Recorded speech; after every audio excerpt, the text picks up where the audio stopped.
what we're observing are engaged, happy children. Our attendance is currently 1.7% above the national average. Reception this year, they've studied who has the power to share their knowledge and why. And that's covering a very standard part of the curriculum. So Mary Anning, and they're learning about fossils, they're learning about dinosaurs. So it's the sort of coverage that's happening, across the country. What the expectation should be, which is I think what you've just outlined, is that we should be serving our school communities, we should be responding to the needs of our contexts and doing that grounded in a really firm vision. And if you do that, you can't go far wrong.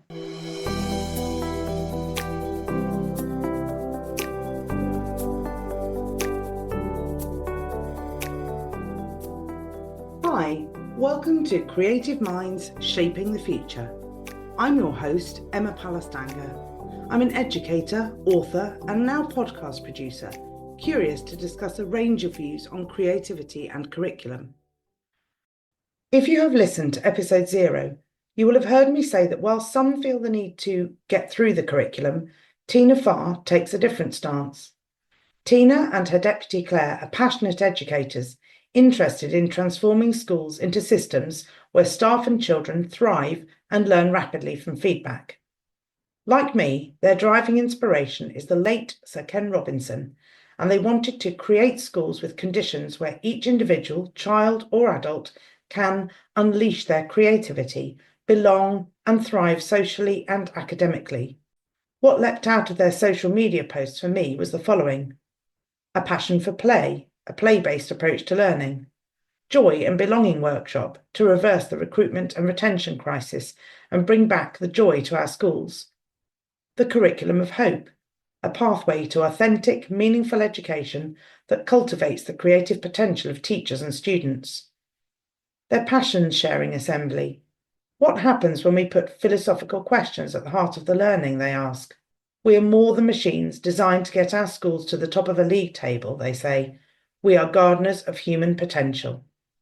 So, Tina and Claire, welcome. Thank you for joining me. Hi, Emma. Thanks for having us. Your LinkedIn profile, Tina, states that you want each individual to unleash their creativity. So how do you define creativity? Well, Emma, we've spent a lot of time thinking about this. I think there's many different ways you can define it, but one of the really important concepts that underpins the work in our school is that we believe everybody has a level of genius in them. And what we've done is we've redefined the word genius. So we've rejected the Renaissance definition that it's the preserve of an elite few, and we've accepted the Latin definition, which is the attendant spirit present from one's birth. So we run our school with the assumption that every child and every adult has something in them that is unique and special and enables them to feel creative and to flourish. And we're not saying there that everybody can be a concert pianist or an Olympic athlete, even though they might be. What we're saying is we all deserve to know what makes us tick and to be known and valued for it. So that's partly that. And then the other thing I'd like to say on that, for me, I think what I've learned over the last few years is creativity comes when you understand how operated we are by previous beliefs and thoughts and perceptions. And when you're able to take those, recognize them for what they are, put them to one side and clear your mind, see the wood for the trees, clear your mind completely and allow new learning and new understanding to emerge. And that comes from listening to other people, observing our school system. So that's where I am with creativity at the moment. So the next question sort of flows on nicely from that. Do you think creativity has a place in a knowledge-rich curriculum, and why or why not? I think this is, when we were creating the curriculum, we were really mindful of the emphasis that was being placed on knowledge.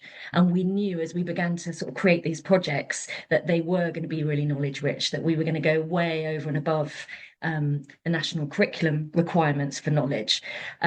In terms of linking it to the creativity, one of our sort of concerns, I guess, was that we didn't want to create projects that had very sort of loose attachments, and that we were pulling things in just for convenience sake or on a whim. We wanted to make sure that the connections we were making between the project and the areas of the curriculum were real, that children were going to be able to make sense of them, that they were cohesive. So we did quite a lot of work combing through the knowledge and then how we were delivering it and what those links were, making sure that they were kind of made sense to the adults delivering it and to the children receiving it. So you weren't having those tenuous links where, all right, we're studying this topic, we've got to shove this in somewhere. How can we shoehorn this in? You were thinking, no, let's leave that to one side. We'll put it into another subject area. Or perhaps do you sometimes teach that as a standalone if it really doesn't fit with everything else, or have you managed to tie it all together? I think that Emma, that was part of the kind of, when we say about creativity in schools, that was one of the beautiful things about working in this way and writing the projects alongside the teachers, because it really did unleash their creativity. We found out so much about what makes our teachers tick, what their passions are, these like incredible bits of knowledge that they'd been holding that we weren't aware of. So during the planning process, we definitely got kind of way off topic, and we kind of got really animated and excited, and then we had to kind of pull it back together and say, okay, now we need to really look at what we want to cover, what we think is important, and where actually maybe we've wandered too far into the hinterland. We needed to kind of save that for another time. So there was a lot of like expansive thinking, really throwing everything out of the, all those preconceived ideas that Tina was alluding to.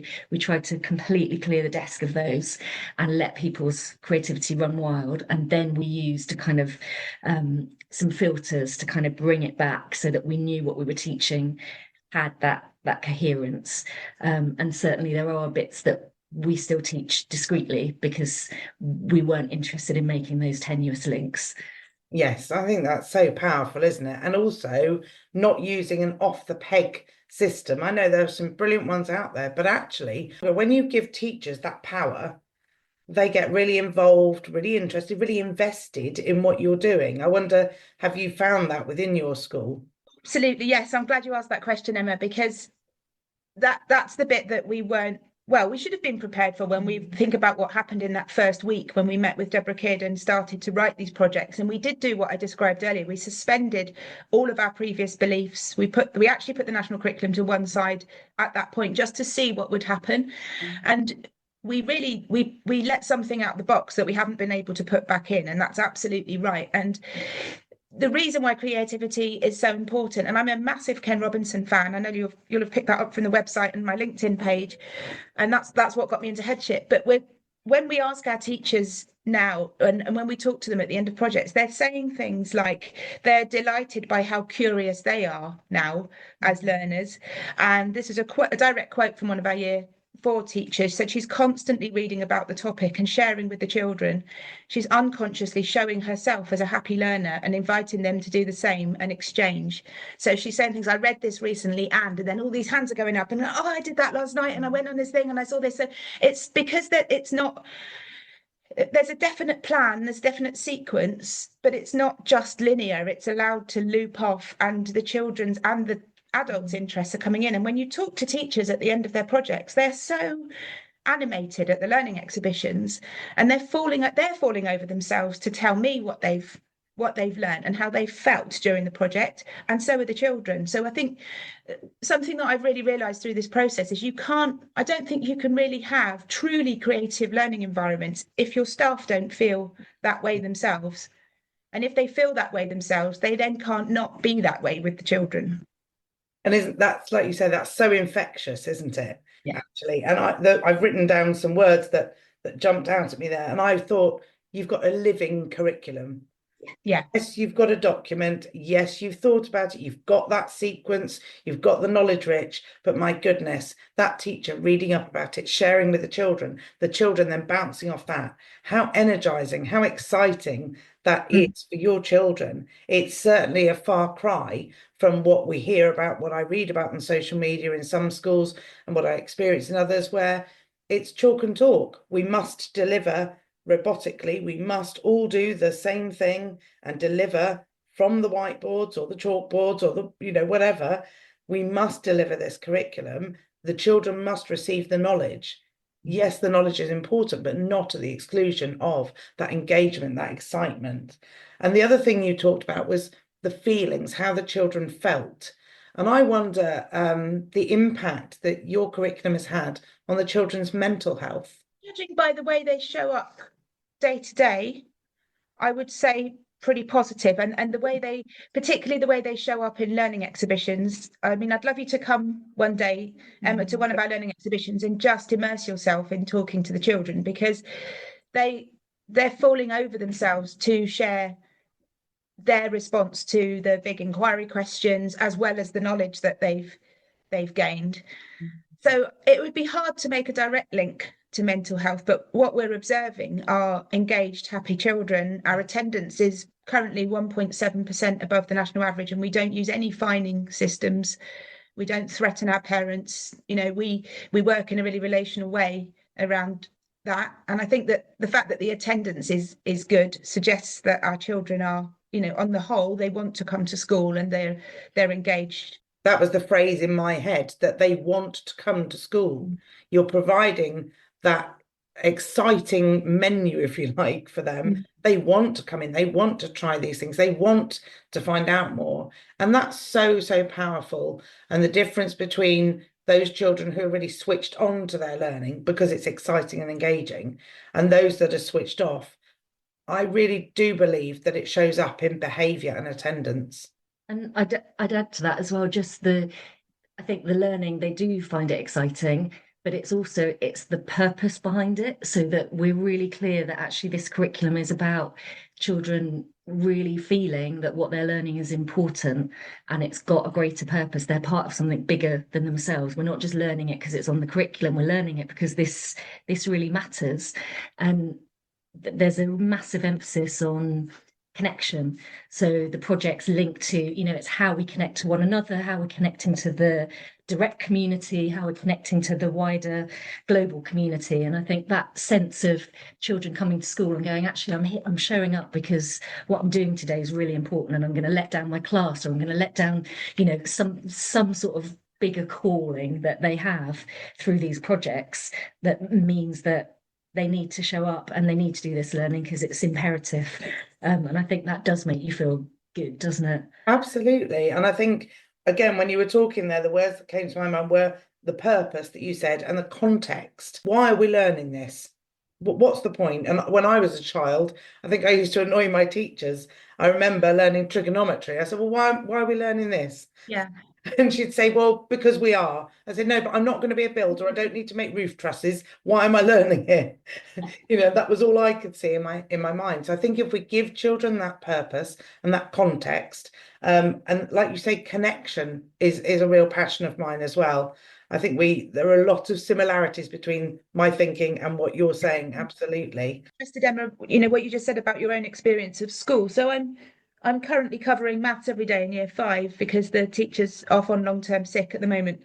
And that's given me an opportunity as head to experiment more closely with my own practice. And I think we bypass such simple levers when we're teaching subjects like maths, for example. So we use White Rose, and don't get me wrong, you know, we're of the same generation of teachers who had to make all of our models and images and try and draw them accurately on blackboards maybe, or whiteboards. Yeah. I love the fact that White Rose makes these beautiful models and images that are they're clean and they're excellent. So we use all of that. So what I've been doing at the start of each topic is just asking children what they're curious about. So what are you curious about? Area and perimeter. This is what we're doing next. And of course, when you ask children that, they go off in all sorts of directions.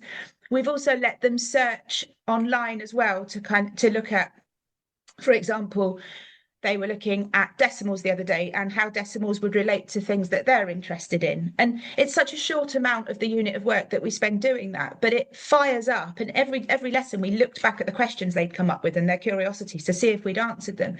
And it was so simple. And I thought, I've been in this 30 years. Why have I not been doing this every day for the last 30 years? What stopped me from even thinking that that's a thing? And when you start to get into the neuroscience around what happens in our brains when we are curious, you know, our brains act like a vortex when we're curious. They start taking in more information than we thought we were even looking at. And you watch a class being ignited with that, and then you can say to them the next day, right, we've got some knowledge to cover, so we're going to do a bog standard lesson today. You're going to look at the PowerPoint, and I'm going to give you a worksheet to do afterwards to make sure you've understood some of these concepts. And they go, okay. You know, because they know there's that variety. And then they might say, can we go outside and learn tomorrow? And I'll say, well, let's have a look at what we've got to learn, and I'll see if we can. If not, maybe we'll go the next day. So, but just it's autonomy, it's agency, it's engaging the minute, but we miss a trick. I've just realised, why wasn't I doing that throughout my teaching career? Getting those children fired up, getting them interested, but also the variety. Yes, worksheets have their place if you want to develop that fluency, but worksheet day after day, I mean, it can be so dull and really switch those children off from learning. But them asking you, can we go outside? And you being really honest and going, well, probably depends. Let me have a look at what the objectives are, what we're going to be actually learning. And if we can go outside to do it, yes, we will. But if not, I'll try and make it happen later on in the week. So you're being really flexible with them. And like you just said, agency, you're giving them that. We want to learn outside. And we all know that the benefits of learning outside for our children, you can see it. I remember teaching in a nursery and them desperately waiting for the doors to be opened. And when you opened those doors and those that wanted to go outside, you felt that, I want to say, emotional temperature in the room change. You know, it's so powerful. The other thing I wanted to talk to you about was your philosophical questions. Claire, you alluded to that earlier, I think. These have really, I feel, kind of come into their own in the last year. And we've just completed with our staff a philosophy for children course through St Ebbe. And that, I think, maybe has just brought the power of those questions into the forefront of teachers' minds a little bit more. But when we set out to write the curriculum, we wanted something kind of driving it and holding it together. And when I spoke about filters earlier, this was one of the filters we used. So we had an overarching inquiry question. So there are things like in reception this year, they've studied who has the power to share their knowledge and why. And that's covering a very standard part of the curriculum. So Mary Anning, and they're learning about fossils, they're learning about dinosaurs. So it's the sort of coverage that's happening, you know, across the country in reception year 1 classes.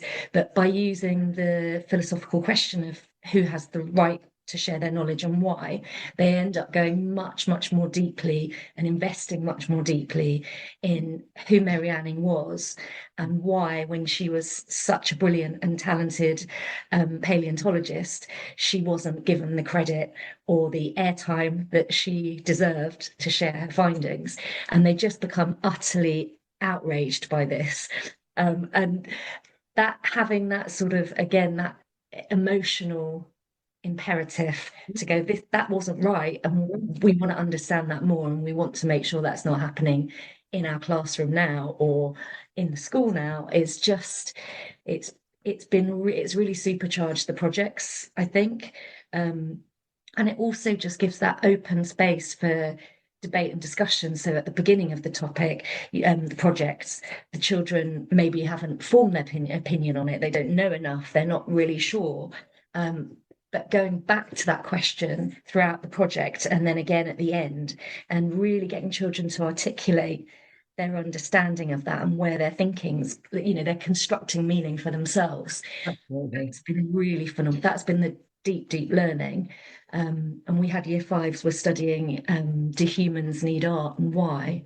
And at the end of that project, it was a Stone Age project. So they got tons of knowledge and understanding around the Stone Age. But this exploration of what it means, what art means to us as human beings, was incredibly deep and thoughtful and meaningful. And the children made reflections linking it to their own religious beliefs, to mental health. It was just extraordinary. So I think that's another, when Tina said at the beginning, you know, we're just beginning to feel the power of the curriculum. I think those philosophical questions are a massive part of that, which, yeah, we're sort of scratching the surface of at the moment. Yeah, we've been on a real journey with that as well, Emma, in terms of how our teachers perceive them. So because of the way the education system works as a machine and lots of different bits that we don't seem to connect. So when we first started talking about the philosophical questions in that way, I think for our teachers, they genuinely felt like, oh, another thing we've got to do, because it felt like the curriculum was so packed already. But what's unfolded over time is they can't not engage with those philosophical questions, and there's actually more space than we think there is, because the knowledge is sticking and we're not having to repeat things as much, because children are remembering what they've been taught and what they've been exposed to and learnt. Teachers seem to be finding space now for children to be able to respond in that way. And of course, the real space can be found in literacy lessons, English lessons, because we're not restricted what we can write about in English lessons. We just need to teach children to write to a really high standard. So, and I think that teachers have made that leap automatically. The one that Claire just described, particularly last term, that was a real shift for us. And I think is also a reflection of teachers feeling the autonomy that they've got and sensing where their class are going and thinking, well, we can't miss this opportunity to write about this amazing question. So it's every time we do a podcast and we talk about it, we uncover more meaning, I think, as we reflect on what's actually happened, because we didn't plan for any of this to happen. It just has, because use the word flexibility. We've been very flexible, and we use the word agile a lot. We've been learning about agile in the tech industry and how, young people in the tech industry are really willing to just put something out there, get feedback, fail and make it better, and then put it back out there again. And actually, when you start thinking about schools like that, things really start to shift and change, because of course we are ultimately learning environments, and that's what happens in the tech industry, and it's why it's so successful. So if we just bring that thinking into schools, and it's actually quite a simple way of changing your mindset about how you see the school system. See, that to me is creative thinking in action, where you're saying, so here's a domain where they use a particular approach, but actually we're a totally different machine education, but we can use that. We can apply that to our situation. So I'm a big fan of cross-curricular learning, making those links. Yes, we've got that knowledge, domain-specific knowledge, but actually there are so many transferable skills across and between. And I don't know if you're a fan of, you said Ken Robinson, who's also a hero of mine, but Anna Craft, don't know if you've heard of her. She talks a lot about little c creativity. So big C creativity is that expression of creativity, the arts, the music, drama. But little c creativity is your everyday, your thinking, your problem solving, your critical analysis. All of those kinds of things are day to day and what we need. And I guess that's truly where my passion lies. I'm a big fan of broad and balanced curriculum. I do think we need the arts and the music and the drama. That's so crucial as well, expression of our creativity. But I think we also need that teaching those skills of problem solving and making links and connections, as you said earlier, Claire. I think there's a big, we talk a lot about sort of the fear that's permeated the education system and then ultimately permeates down into the classroom and the children, and that fear of making mistakes, and actually thinking of the big C and those sort of art lessons, those children that are absolutely paralyzed with fear to put anything down on the paper, just as much as those children that can't show that creativity in small ways because they're afraid.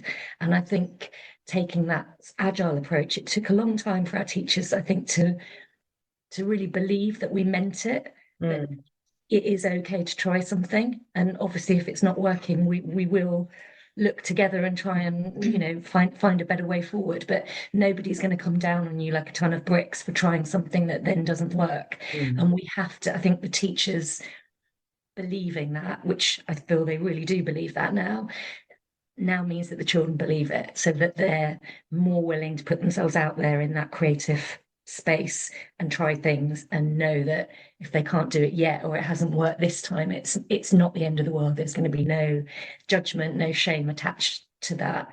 I think that's been really important, like culturally in the school. Yeah, I think you say learning creativity is a lot about learning through making mistakes and without the fear, isn't it? It's playing. You talk a lot, about play-based learning. I think all of this is play-based learning, isn't it? It's experimenting, it's trying out, it's thinking of a different way, and not being frightened to do so. Definitely. And what I love about the way you're framing this podcast, Emma, as well, is that you're not coming at this from a polarized either or. And our chair of governors has really helped us stay firmly in both camps and prove that you can have both in a school. And we have a really rigorous approach to all of our curriculum. I mean, an obvious example is phonics. We have to have a rigorous approach to that. That's laid out in the reading framework, and we'd be fools not to. So you've got a play-based year 2 classroom, but by 5 to 9 in the morning, there's a group of children in a phonics intervention. It doesn't mean that you're not doing those things. It's really rigorous. And a friend of ours, Kavita, she calls it a vigorous curriculum. I really like that way of, because actually that word vigor suggests energy, doesn't it? Rather than rigor, which might suggest a bit more restricted and controlled. And it's really, you used the word alive earlier. It's a living, breathing organism, this school, and the curriculum within it. So we're just very, very keen to show that you can have both. And I used to be on Twitter, or X as it's now called. And now, like a lot of people, I've come completely away from the toxicity that was on there. And what I got really sick of was the polarization all of the time. The trads are attacking the progs, and the progs attacking the trads. And we should be taking the best of both and doing the right thing for children. Putting pedagogy in place that's in line with healthy child development. That's all we should be doing. Absolutely, very well said. Do you have a particular memorable lesson, either from your own school days or one that you've enjoyed teaching, or maybe one that you've observed teaching, and why do you think it's stuck in your mind? Well, I'm just off the back of a really lovely kind of 6-week project. So I lead on maths in school, and a friend's father, who is long retired now, but had once shown me these beautiful kind of 3-dimensional paper structures that he'd made. And when he talked about them, the way lit up, I was just like, I have to capture this, I have to get it in the classroom somehow.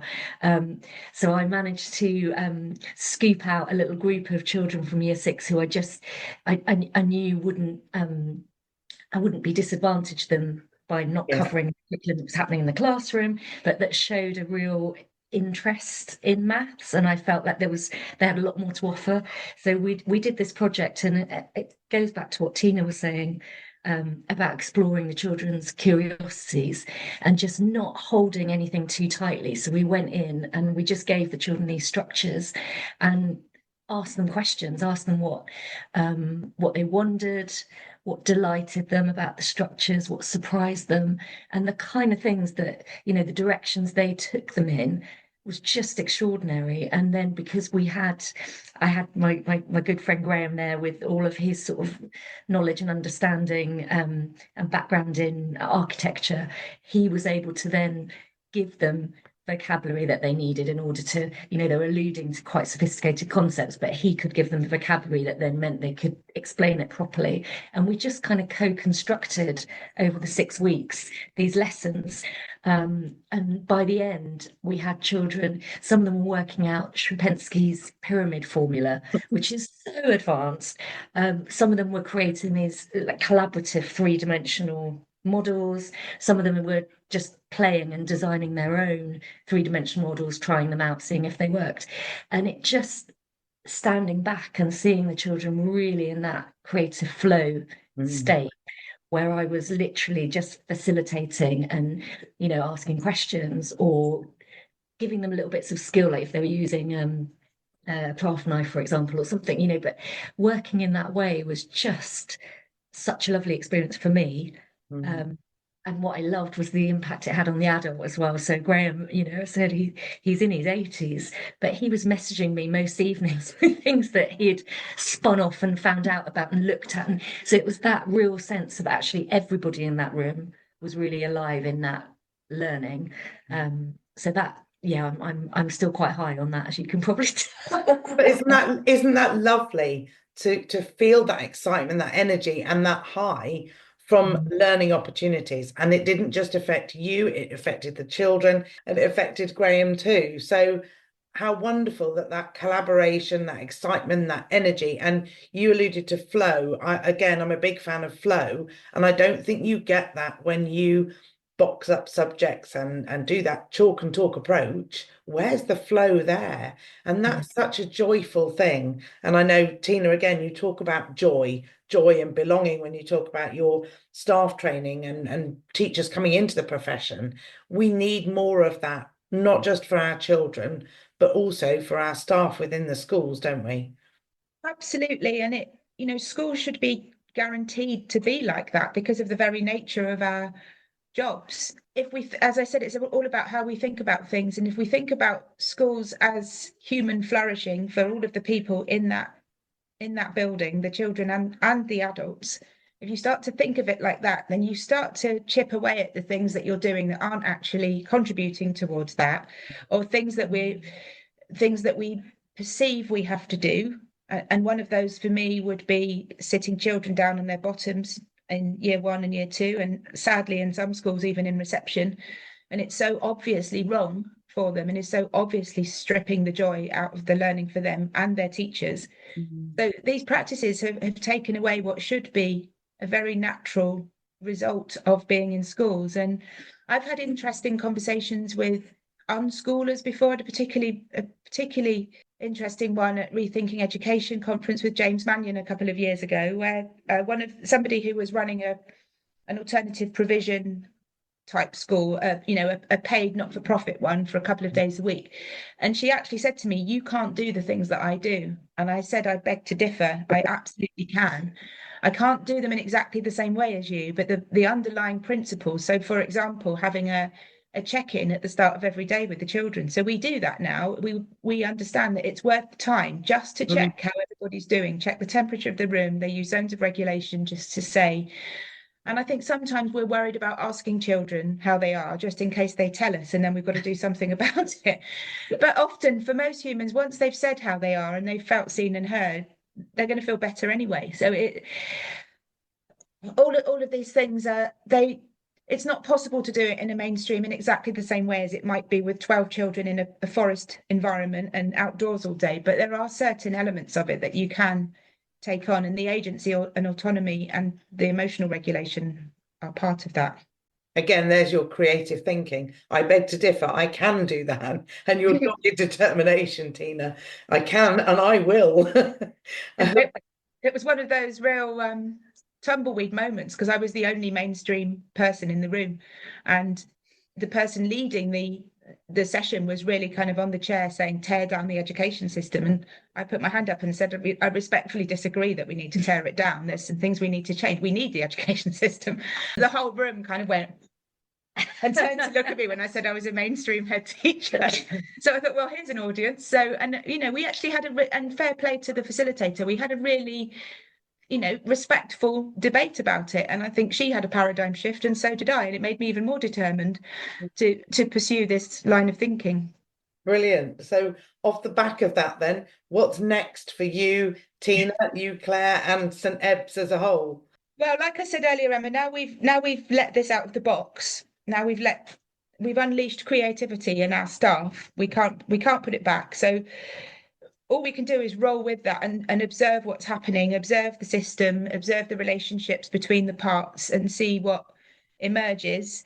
I'm determined that we continue to slow down, not in a losing pace kind of way, but in giving us time to actually do that work of observing and not rushing from thing to thing all of the time, but keep looking at the connections between the parts and spend more time on doing things that have the most impact. So we've touched on play, we've touched on outdoor learning, we've touched on giving children autonomy, and those three things are a part of a long list of where we'll go next. But whatever we'll do it with our team, and we'll do it in response to what the system's telling us. We won't shoehorn something in that someone else says is a good idea, or there's so many great ideas out there. And I think if we can get children, for example, learning outside more when it's relevant and appropriate to the objective, that learning will stick so much faster, and maybe you can cover that objective in 2 lessons rather than 5, and that makes more space then to go off and explore. We're doing area and perimeter at the moment, so we're now exploring pentominoes and hexonomos and heptominoes and all those other lovely things about maths that are really meaty. I've started running these towards a culture of joy and belonging workshops, and I've got all sorts of ideas of follow-ups that we could do, but I want to help other school leaders to feel like we do. And it's not perfect every day. We still have bad days, and we still have things that make us scratch our heads. What on earth are we going to do about that? We want to tell our story to inspire others, and we're working out how best to do that, really. And this podcast is one way. So thank you for having us on and giving us a chance to talk about the way we see things. But that's definitely part of the mission as well. Brilliant. No, it's been a real pleasure. It really has been very enjoyable listening to you. And as I say, we align on so much of our thinking, even the theorists, even the way you're talking is, yes, absolutely. We're almost at the conclusion now of our discussions. We could talk for days, I reckon, between us. We were chatting earlier about Ofsted, and we had, just to reassure people, we had our Ofsted inspection in June. So I'd ask people to read our report, and the wording that the Ofsted inspector chose about our curriculum was really moving, actually, and he said it's largely unique in nature. And I think that it's really important that that was acknowledged by Ofsted, because I think sometimes people worry that if they are too creative or they are too flexible and agile, that will somehow be frowned upon. And I don't think that's the intention. So, there's one little report there that clearly says, go for it. As a head teacher, you've got to be brave, got to be courageous, and you've got to know why you're doing those things, justify why you're doing them, and know the strengths and weaknesses of your school. That's it in a nutshell, isn't it? And know at a really deep level that it's okay to say this is where we are on our journey, and these are the bits that we haven't got right yet. Yes. This is where we want to be, and this is what we're doing. But there's a perception that we have to present perfection when we're inspected. And of course, that's never possible in a school. Learning is messy and chaotic. We shouldn't be fearful of the inspectorate, but so many people are driven by it. And I think you really, just mentioning that, just saying, look, we're doing what we believe in, we're passionate about it. And by the way, Ofsted said it was a great idea, rather than, oh my God, what will Ofsted think? Have you got the tick box? Have you got the checkbox? Do they like this? Do they not like this? And that was one of the reasons I went into training to be an Ofsted inspector, because I wanted the inside scoop on what we should be doing, what we shouldn't be doing. And it was brilliant. I'm so glad I did the training, and I did a period of time inspecting as well. And it was a lot to do with not having a preferred style, and that has stuck with me. So when you go into a school, you should not have a preferred style of teaching, because what one teacher does and what another teacher does doesn't really matter. It's very much dependent on the outcomes for those children. A piece of advice that I would give to any leadership team leading their school through an Ofsted and framework, and there are, Ofsted has a lot of responsibility to take, I think, for some of the things that have gone wrong in school, whether it was intentional or not. But some of those implicit messages have been really strong, and I think have scared people. But my experience has been that if your vision is strong and you're willing to stand your ground on why you're doing what you're doing, and you can demonstrate quality and engaged learners, that's what you have to do as a head. But you've got to be really courageous, and you've got to have a good team around you to be able to do that. And there are, we all know, there's no secret, there are rogue inspectors out there that give the organisation a bad name because they've gone in expecting a certain way of doing things and criticise schools for not doing it in a certain way. But on the whole, what the expectation should be, which is I think what you've just outlined, is that we should be serving our school communities, we should be responding to the needs of our contexts, and doing that grounded in a really firm vision. And if you do that, you can't go far wrong. What a great conversation with Tina and Claire. We explored curiosity and talked about a living curriculum with context, purpose and connection in order to unleash creativity for all. I hope you will join me next month when I speak to Pi Corbett, poet, storyteller and education consultant. You don't have to teach in a dull manner. In fact, if you're doing that and you're bored and they're bored, then stop whatever you're doing. Objectives are boring, but our job is to bring them alive. And some schools do it and the kids have a fantastic education in primary, and other schools need to get out more and go and have a look and see what can be done. Things can be done. I have some fantastic guests lined up. Some you will know and some you will want to know. I'm really excited to announce I'll be releasing this podcast once a month, and I'll be talking with philosophers, artists, mathematicians, scientists, engineers, innovators and educators. If this sounds like you, maybe you have a view on creative thinking or creative expression, please get in touch by following me at ACPC4A, the number 4, on X, or Emma Palastanger on LinkedIn to connect.